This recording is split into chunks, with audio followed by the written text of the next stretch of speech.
మహాభారత యుద్ధం అనగానే మనకు కౌరవులు, పాండవులు గుర్తొస్తారు. కానీ ఈ మొత్తం యుద్ధాన్ని నడిపించిన అసలు సూత్రధారి ఎవరు?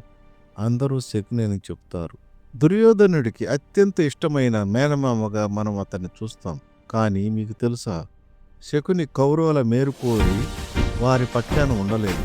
కౌరవ వంశాన్ని నాశనం చేయడానికి వారి పక్కన చేరాడు. తన కుటుంబం అంతా ఆకలితో చనిపోవడానికి కారణమైన కురు వంశం మీద శకుని తీర్చుకున్న ప్రతీకారం ఊహకందనిది. అతని చేతిలోని ఆ పాచికలు ఎప్పుడూ అతను చెప్పినట్లే ఎందుకు వింటాయి? ఆ రహస్యం ఏంటో ఇప్పుడు చూద్దాం. అసలు శకునికి కౌరవులు అంటే అంత కోపం ఎందుకు? గాంధారి జాతకంలో లోపం ఉందని తెలిసి ధృతరాష్ట్రుడు ఆగ్రహంతో ఆమె తండ్రిని, సోదరులను జైల్లో పెట్టిస్తాడు. వారికి శిక్షగా ఒక్కొక్కరికి రోజుకు కేవలం ఒకే ఒక బియ్యం గింజను ఆహారంగా ఇస్తాడు. తమ వంశం మొత్తం ఆకలితో అంతమైపోతుందని గ్రహించిన శకుని తండ్రి సుబలుడు ఒక కఠినమైన నిర్ణయం తీసుకుంటాడు. ఉన్న ఆ ఒక గింజను తెలివి కలవాడైన శకునికిచ్చి అతన్ని బతికించి ప్రతీకారం తీర్చుకోమంటాడు. తన కళ్ళ ముందే తన కుటుంబం ఒక్కొక్కరుగా ప్రాణాలు వదులుతుంటే శకుని అనుభవించిన ఆ వేదన కౌరవ వంశ వినాశనానికి బలమైన పునాది వేసింది. శకుని తండ్రి సుబలుడు చనిపోయే ముందు ఒక రహస్యం చెబుతాడు. తన ఎముకలతో పాచికలు తయారు చేయమని, ఆ పాచికలలో తన ఆత్మ ఉంటుందని, శకుని ఏం కోరుకుంటే ఆ సంఖ్య పడుతుందని చెబుతాడు. ఇక్కడ ఒక శాస్త్రీయ కోణం కూడా ఉంది. శకుని కేవలం ఆ పాచికల మీద ఆధారపడలేదు. అతను ఒక గొప్ప సైకాలజిస్ట్.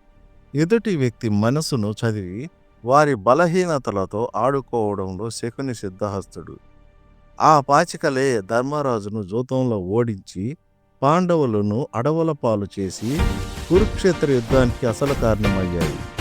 శకుని ఎప్పుడు దుర్యోధనుడికి చెడు సలహాలు ఇచ్చేవాడు.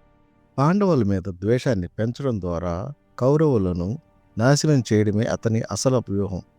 ఒక రకంగా చెప్పాలంటే శకుని పాండవుల శత్రువు కాదు, కౌరవుల లోపల ఉండే వారిని కొల్లబొడిచిన విషవృక్షం.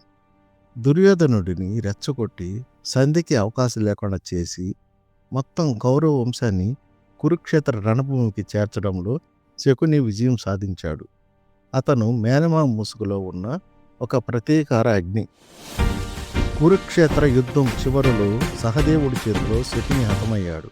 కానీ అప్పటికే శకుని అనుకున్నది జరిగిపోయింది. 100 కౌరవులు చనిపోయారు. కురువంశం నాశనమైంది.